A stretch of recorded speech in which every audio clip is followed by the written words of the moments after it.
Okay. Hello, welcome to Breadcrumb, a podcast about the clues left by success and failure. I'm your host, Mary Galkowski, and today we are joined by the talented Lonnie Jones with local SEO help. Lonnie, we're so excited to have you and to dive into our lightning round interview questions about your SEO experience and expertise. You ready to get started? I'm ready. All right. Let me have it. All right. So first, Lonnie, can you tell us how you got into the SEO field? Well, definitely not traditionally like other people do. I actually was an entrepreneur. I mean, a lot like the franchise world, everybody has these entrepreneurial mindsets. I always was like that. I mean, even in college, I was writing business plans and thinking in that regard, I want to start a business. I didn't know anything. I have a finance degree, so it's not something where I was like, I'm going to be a marketer. In fact, I probably related least to marketing of anything I've ever done at that point. So I got a finance degree. I'm a math guy. I'm an analytical guy. But so I started my own business, had an accounting firm, sold that, started a e-commerce store only because one of my accounting clients was in the internet space. And I was like, hey, this is interesting. And I started like learning from them and seeing, how successful they were. And I said, I want to do this. Everybody's building websites now. I want to start selling things online. A lot of people 20 years later still have the same thought process. So I started a website and was selling things on eBay and Amazon and trying to figure things out. And like one day I said, well, I guess I need to learn SEO. I want my website to be number one in Google. Like, how do I do that? And I'm old, you're young, but there used to be a time where there was no Google, okay? Before your time, I'm sure, but there's no Google. That means there's no SEO guys. And so there's no one, I can't just go call somebody and be like, help me with SEO, because it didn't really exist. So, it did, but it was so esoteric. Like you really have to look in the nooks and crannies. So I found a book, crazy enough, started reading it, and I said, okay, this makes sense. And I started changing things on my website, and I would see myself rank or not rank, and didn't really know what I was doing. Long story short, working on it for about a year, I ended up ranking on the first page for tons of keywords, and I was selling tons of stuff. That was when I realized the power of it. And I said, wow, this really is living up to, what I expected. Now it's so much more competitive. It doesn't quite have that quickness to that result. And so anyway, long story short, exited that company, and was like, well, what do I do with my life? I mean, I don't know how old I was, 20 something. And a bunch of people in my industry that I used to work with reached out to Lonnie, we heard you exited your company. What are you going to do now? Come help us with our SEO. I was like, what are you talking about? It's not something you think about as a career. And at that point, I was an entrepreneur, a business owner, not somebody who wanted to be a marketer. I said, all right, well, I'll do it for a few months and see what I can do. And it just worked, And so I don't know. I guess I had a knack for it, or maybe I got lucky. I don't know. I mean, who knows where things come from, but I just really dove into it and learned it. And I was helping people and getting results. And I don't know, I blinked and I woke up 15 years later and I had an agency. I never thought about it for many years. I had people working with me, but all of a sudden I was like, wow, I'm actually a bigger agency than all these other people calling themselves agencies. And I have all these clients. I'm like, well, I guess this is what I do now. I mean, it was really a weird thing where there was no intention of doing this. It just kind of happened. And so anyway, that's kind of how I got into the SEO field. I know that was a long answer, but that's essentially how it went. No, that's awesome. That's truly incredible. I mean, what a cool roller coaster of a career path you've been on. And that's so awesome, the journey that got you to SEO. So that's really, really great. So I guess I would love to pick your brain on just kind of debunking some franchise SEO myths. What would you say are some misconceptions people have about SEO?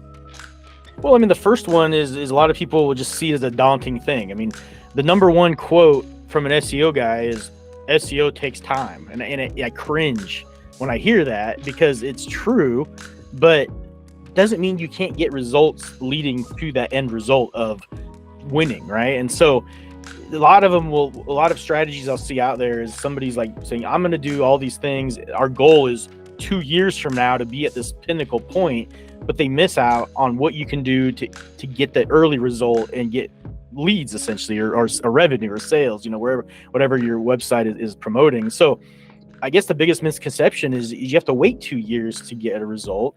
Yeah, to get the market share to really be in the top 3 for all the keywords you want to do, it's going to take you a couple years. Now, this is where a franchise system has a unique advantage, is the franchise system's been in business for 3 to 4 years. It has built-in trust from Google. If they're putting resources into PR and content and things like that, they're going to be positioned as an authority. And so essentially, you have to understand that Google they don't look at a franchise website and say, oh, this is a franchise. It's just another website to them. So just like, a small business that does roofing is going to get evaluated the exact same way as a franchise website gets evaluated. But guess what? When you have 20, 30, 40 franchisees, you're duplicating all your efforts because each franchisee has a little budget and they're doing content local level. That website becomes a conglomerate and it justifies itself as an authority in whatever industry you're in. And so whereas little Joe's website is just fighting tooth and nail and he has the budget of like one franchisee, it's just like a David and Goliath situation if you put effort into this, where a lot of brands just don't, which is mind-blowing because you really can win. No matter what industry you're in the franchise space, you can win, and it's not as far away as you think. So as you build that out, your franchisees benefit because when they launch higher and higher and higher. So a franchisee that starts today is going to start maybe on page 3, but 2 years from now, because of all this built-in authority and everything, they could start on page 2 or page 1 and get to the finish line much faster. So again, that's the biggest misconception in my mind, is people just think it's not going to work, or it's going to, it's not going to work because the agencies either don't get the chance to get enough time to get a result, or the person or the agency, I guess, doesn't know what they're doing, I guess would be the other side of it. So these people have experienced lack of results, or it just takes so long for stuff to happen. They just think, I can't keep throwing money at this and not getting a result. But I know if you have the right strategy, you can start getting enough results where, it'll start paying for itself. And then at least you're on the house's money. And then once you're on the house's money, it's just gravy train. So that's kind of where, there's probably more myths and misconceptions, but that's the biggest one in my mind. We're always speaking about that at this point because it's just the one that everybody always has objections to. This is always going to bring up. Absolutely. No, that's so great. Thank you for sharing all of that. I heard you mention strategy as well. So what would you say are your best measurements of success when it comes to SEO? What tools do you use? What are some common areas for improvement too? I guess the question is and the best measurement of SEO success is leads. That's what a business owner wants, and the problem with a lot of SEO guys or SEO agencies is we're showing all this data, we're nerds, we're numbers guys, and that gets overwhelming, and you're just like, I just want to see leads. So I always have to remind myself, leads is the end result. Now, it could take 6 months, let's say, to start generating leads. Well, in that 6 months, franchisees are getting madder and madder, right? And they're getting angry and they're wondering, why am I giving my money away? And they call the brands and they're complaining. So and it's understandable, but essentially when it comes to the leading indicators of leads is where this other data comes into play, is rankings. I want to first say, we're ranking on page 3, now we're ranking on page 2, now we're ranking on page 1. That's obviously an indicator that we're progressing in the direction of leads. That will turn into impressions. How many times your Google business profile is viewed, how many times your website's viewed. Then that leads into engagement, people clicking on it and reading it. And then ultimately when that happens, then you get the leads and everybody's happy. So that's why that data comes into play, is usually leading up to leads, but leads just has to be your goal. It just has to be. Now, an SEO agency is 100% responsible for rankings. So that's where rankings have to be the actual hub. What you're doing is you want to rank keywords up and out in your proximity, but you also want to be ranking the right keywords. So that would be the ultimate thing that I would measure. And then the result of that is leads. The result of that is impressions and clicks and things like that. So everything else is just specifics that are meant to try to show progress. If I'm scrambling, trying to show any glimmer of progress, I'm going to pull out all these little granular analytics or KPIs, and that's all that comes from. But unfortunately, it's usually lost on the client or lost on the franchisee because they're just sitting there going, okay, how many leads did I get? How many leads did I get? Right. What's my lead growth rate? That's also, guys like me have to remember that. But ultimately, that's, over the years, I've learned that has to be the focal point, is leads. Absolutely, for sure. You had more questions in there. I just focused on that one. But, no, that's great. That's so great. I was going to ask too a little bit more about websites specifically. So what would you say is the best way, in your opinion, to check if a website is performing and performing well? Well, I mean, I live in Google Search Console, and a lot of people always hear Google Analytics. Like that's what everybody thinks when it comes to performance is what's my analytics say. I don't honestly, I never even look at it. I mean, it sounds like, what do you mean? I'm an SEO guy. Everything I need to know is in Google Search Console, and everything from website health, right? It's going to tell you how does Google evaluate your website? Is it fast? Is it layout? There's things called Core Web Vitals in Google Search Console that actually can analyze the sites, how it, think about all the different phones we have. Okay. Different sizes, they're off by pixels. You probably have an iPhone. I have an Android because I guess I hate myself still, and people can't convince me to get an iPhone. People are on laptops and tablets. These websites are changing layouts, and so Google wants to know how are they look good, right? Ultimately, because if they don't look good, the person's going to leave because it's going to be like, or can you click on buttons? Little things like that.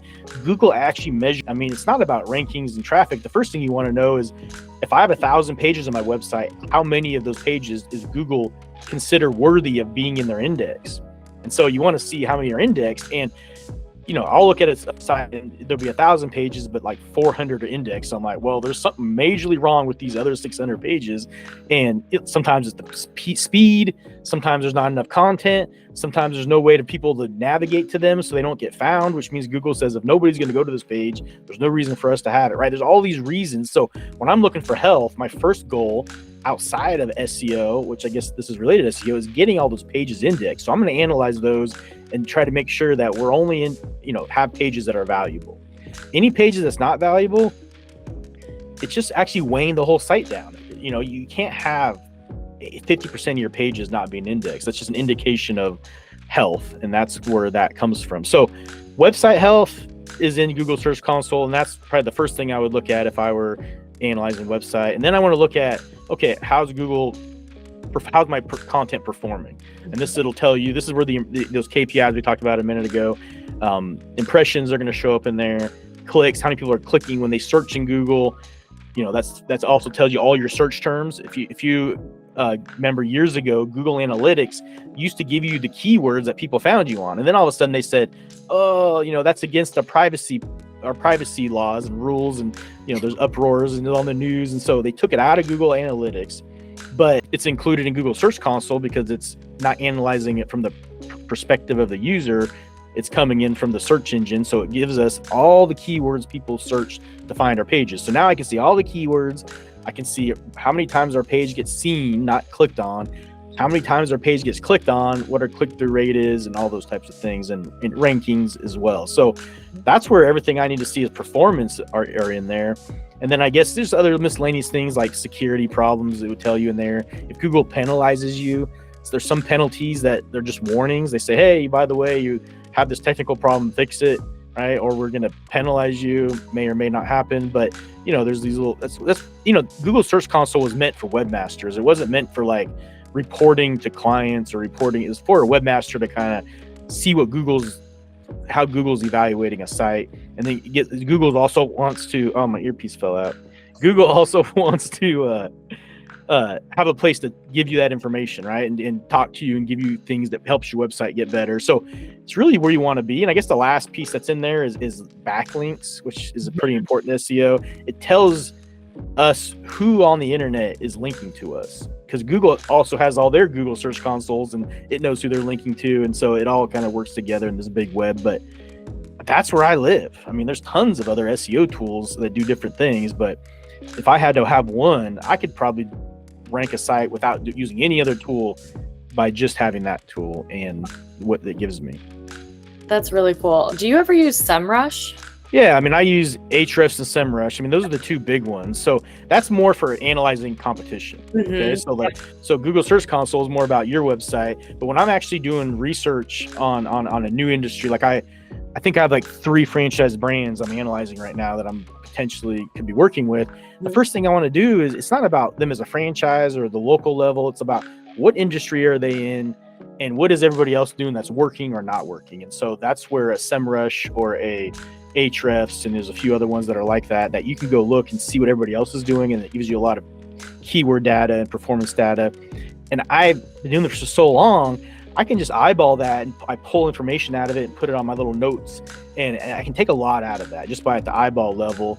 And that just comes from experience. A lot of these tools are trying to help beginners and tells them what to do. But like, if I just did what these tools told me what to do, you'd fail because they're just kind of like raising the information up that somebody with experience is going to take and know what to do with, right? And that's kind of where I can't stress enough about the things that in my early years that I would say, oh, look at it, SEMrush says I should do this, and I go do it, and I'm like, why did my rankings go down? It didn't work, And so like that's really where the experience comes into play. But tools just make it more efficient to do research and see things that you normally wouldn't see with the naked eye, essentially. Yeah, definitely. From your opinion, from an SEO standpoint, I know this has kind of gone back and forth the last few years too. Long form content or short form content? Well, yeah, I can. It's an easy one for me. I mean, my strategy is definitely long form, and I'll tell you where it comes from. 5, 6. I don't even know how. I'm so old. I can't remember. Every day's blend together at this point. But everybody used to tell you need to have a page for every keyword, and so everybody's building all these pages with all these words, and I did it years ago, and Google was like rewarding that, and so even you can have roofing company and roofing contractor, and they'd have their own page, and after a while I realized that it actually didn't work, and I'm like, oh man, what is going on? And so this is where I was using tools a lot. Right. The tools would show me this, but I also didn't know what I was looking at very well this years ago. And so what I started doing is just literally going to Google and I type in the keywords that I want to rank for. And what I started doing is looking at the top 10 or top 20, and I started labeling the websites. I go, is this a long form website or page? Is this a short form page? And so I did that for like 20 or 30 different keywords in different industries. And I started seeing the pattern that Google would have sometimes a blend of both. Okay. And so I was like, okay, well, you have 3 guides, right? These guides would be 4,000 words or more in some cases. And I'm like, well, it's ranking for this keyword, but the guide is about a lot of things, not just that one keyword. And then I'd see in there, on the same top 10 in Google, other pages that are just an isolated little blog about that keyword or that little keyword cluster.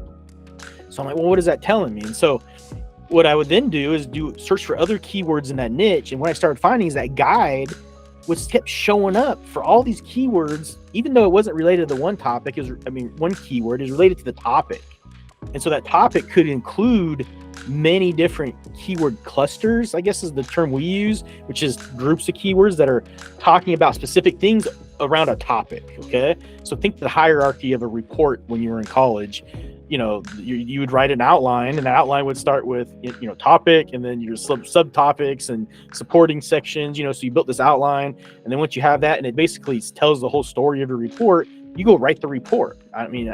That's how I did it way back in my day. So same thing applies in how Google evaluates things. They want to see, that you are an authority around the topic. So you need to have information about everything.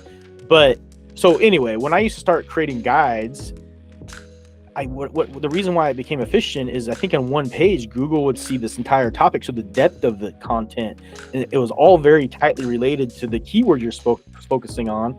That was one part of it. Okay. Now you can build a 5,000 word guide and people start reading it. You can start ranking and doing well, but it's still like 1 out of 10, 2 out of 10 opportunity for that to happen. So what we started to do in that same time period is then we started doing digital PR. So we would take this big guide and we would go to find other websites all over the world, and we can say, hey, look, we have this great piece of content about how to hire a roofing contractor or whatever the topic would be. And it would be very extensive with a table of contents. Well, when people see some resource that's that extensive, they're more likely to want to link to it and share it on their website and their blog.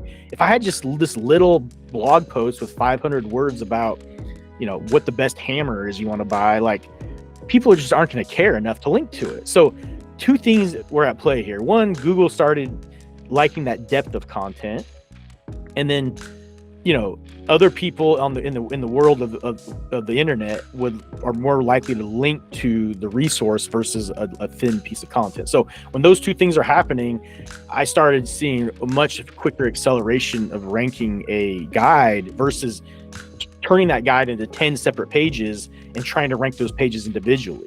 It just took a lot more resources and you can do that. So some other SEO guy might come on here and go, yeah, you can rank a blog. Yeah, you can. But overall, if I were to evaluate it on resources, I'd rather write one 5,000 word blog and get 20 people to link to that blog or to that guide. I will rank for a lot of those keywords for all those 10 individual blogs are optimized for. But now I got to take that 20 links and I got to put 2 links to each one. And is that going to be enough? So maybe 1 or 2 of them is going to rank. But overall, I just got better results with the guide. So again, my long answer is I like long form content. And so I usually build the hub of a franchise brand's topical authority around one big guide around the topic. If I identify subtopics, I might build guides about each one of their primary subtopics because I want to make sure there's a body of work around what they do. Because I want Google to say, hey, they're talking about everything in their industry.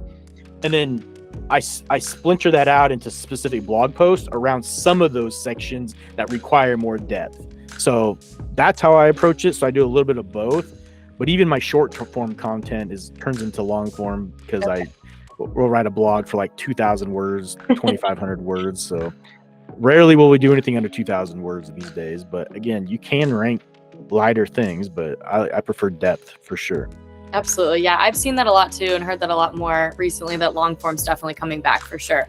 I know for a while, like ebooks and white papers definitely kind of became outdated, but I've seen those come back too. So that's interesting. Yeah, and I mean, lead magnets. I mean, these are all things. I mean, we'll take one long form guide and you can repurpose that into so many things. I mean, videos, you can little blog posts, snippets on social. So it's like, I prefer to do that than to try to like break down all the content into little pieces and try to think things fragmentedly. It's just inefficient. So for lots of reasons, I like long form content, but definitely for SEO. For sure. Absolutely. And then I was thinking more about like content marketing too and social media. What would you say, like, how does social media play into your SEO strategy? And I guess this is a 2-part question too. How does it play into SEO strategy? And do you see better results from one social media platform versus the other? Well, when it comes, I mean, Google, I mean, years ago, Google would tell you, we want to see, I mean, you can understand, taking a step back, Google doesn't want an SEO guy helping you. They just don't. What they want is someone like you or an expert writing about some topic, and they want you to share it on social media. They want you to like put it on your website. They want it out in the world. They want real eyes to see it, and they want those people to come to your website and engage with you.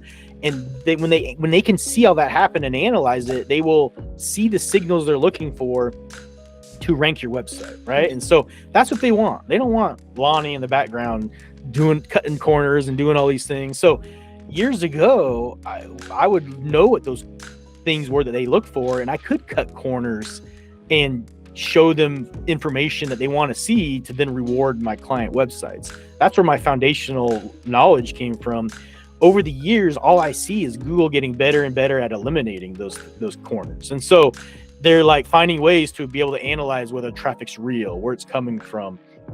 These links, where they're coming from, are those from valuable sources, whatever it may be. And so one of those things, to answer your question, is they want to see a lot of engagement and traffic coming from social, because guess what? Real businesses that are successful are doing omni-channel marketing, which means they're on everything. And Google's used to seeing a variety of traffic coming from a variety of sources. And if they don't see that, then they know Lonnie's in the background gaming the system and just working on one thing, right? And so that doesn't move as fast. So this is where like we do our part, but then we're also constantly telling people, clients in our cases, hey, get this on social media, get this out there, make videos about it, do all these other things that Google's looking for. Because if all of a sudden you have this great content and all of a sudden, I'm finding people on the internet that are linking to it, but there's no traffic, there's no leads getting, like Google's going to go, this doesn't add up. What's going on here? They want to see that real marketing activities happening. And so that's where social comes into play. And, to answer your question on what platform is the best, I mean, obviously in franchising, everybody's on LinkedIn, but that's a B2B play, not a consumer play. So when you're in any industry and you're working with consumers, I mean, it depends on the demographic, but Instagram and Facebook for the, I hate to say it, the older demographic like myself. But now with TikTok and all these other platforms, it really depends on what you're selling. Are you a restaurant? Are you selling some very vivid and visual product or offering services? Or are you doing something boring like foundation repair or something like that? It's just not going to play well on TikTok. And so, you want to be more on Facebook or Instagram, which I know Instagram is like TikTok, but like for photos, like a place where people can see that there's a problem and you're there to fix it. So YouTube is also considered a social. YouTube's like on the cusp of being its own search engine. It is, but it's really a social thing. And I think they like to identify as a social platform. So that's kind of where a lot of more of these fundamental home service industries and things like that should be on YouTube as their social platform, because people will then find their stuff and engage with it. So there is no, the short answer, there is no one, I would say, is the pinnacle social profile. I would try to get on as many as you can, but if you put your energy into one, it has to be one that fits your industry the best, and also your content style. I mean, someone like me who can just ramble on for hours, YouTube might be a good idea, right? You just talk. But maybe I'm not an Instagram person where I'm not going to be out there taking pictures of SEO. There's nothing to take pictures of, right? So that's kind of where you have to evaluate your industry based on, what you do and how you do it. Yeah, I completely agree. I think being on every platform, if you can, is really great. And now that there's like YouTube Shorts and different styles of reels, like having vertical versus horizontal, I think just definitely having a mix of both horizontal and vertical video content is really beneficial too.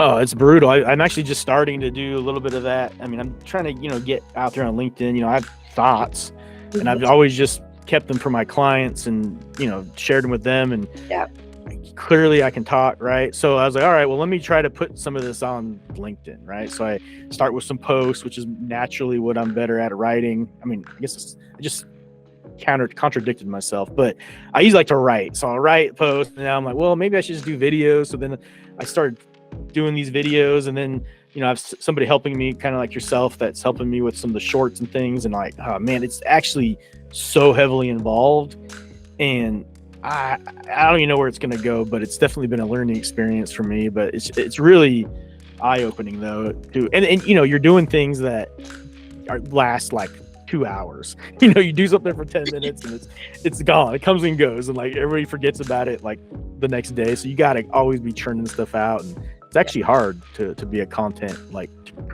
come up with ideas that, especially when you're talking about SEO, I just bore people to tears. You got to really want to understand this stuff to listen to me, but I like it. I'm passionate about it, so that I think that comes through. But anyway, social's hard, I think, but we'll see how it goes. No, this is awesome. I can tell you're very passionate about it. I mean, a true SEO genius here. Oh, geez. Well, I don't know about that, but thank you. No, this is super insightful, super helpful. I guess too, I'm curious, what do you love to do when you're not at local SEO help, when you're not working? What's your typical Saturday look like? Oh, geez. It's always has to do with my dogs. I have two.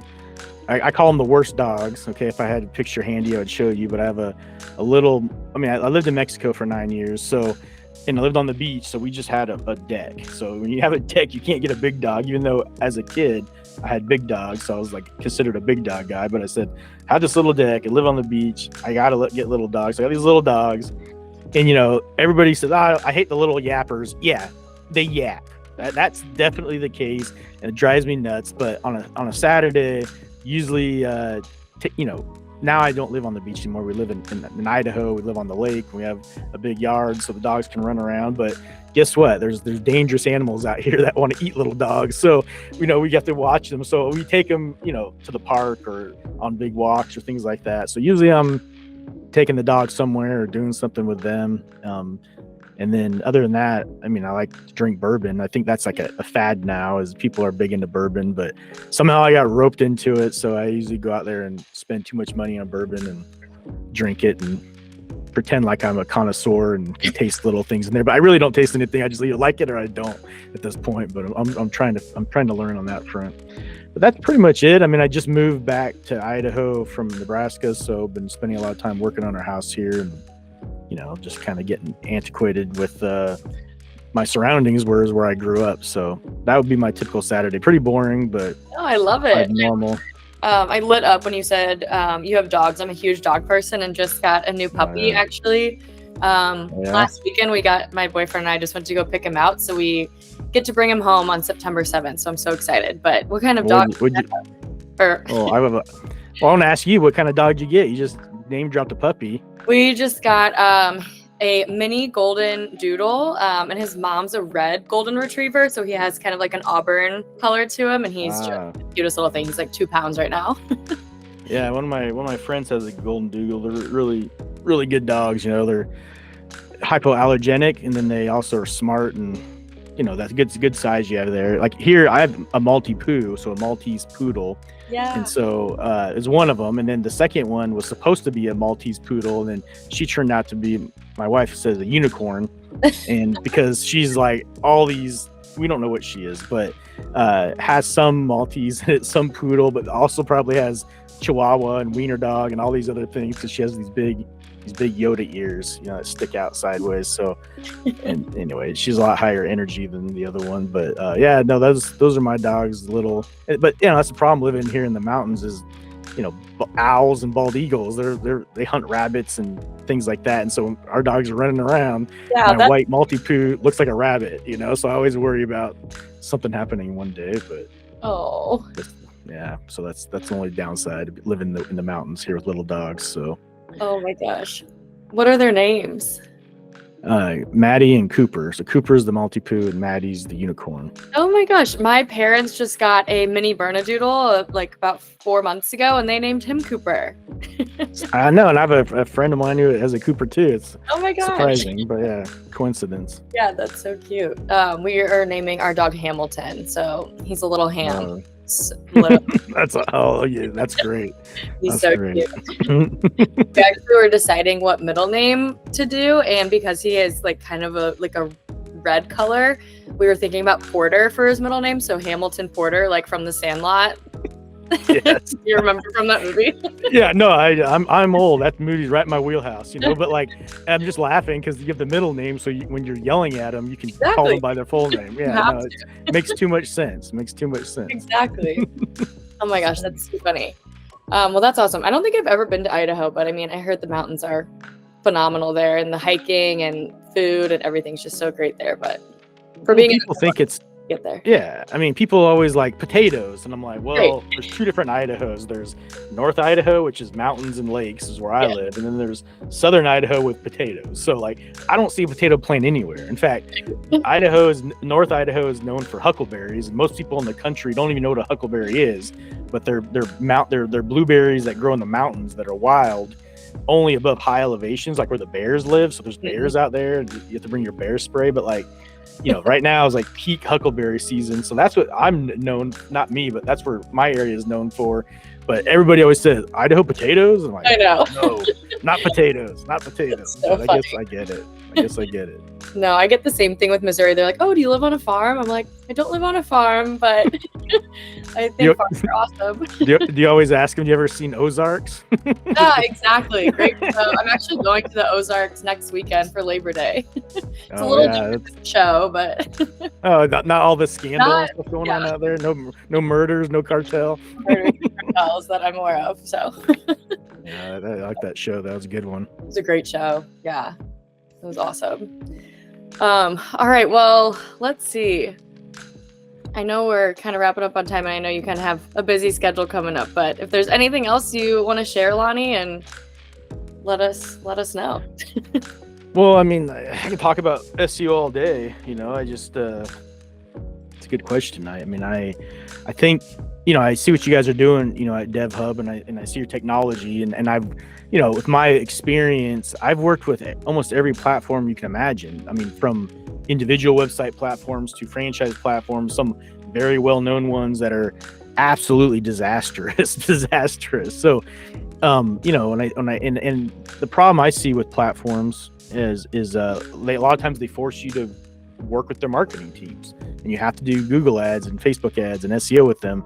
And what I really like about your guys is the fact that you can, you're just doing what you do best. You're being the technology and the backbone for a franchise brand, which is, I think, the way it should be. In fact, it's just funny because I actually speak about this a lot when I'm in my presentations with potential clients. I say you need a partner that manages your website, and a lot of times that ends up being an SEO agency, is what it should be, because it kind of goes hand in hand. But when I go look out in the franchise space, I see a lot of these platforms that are marketers first.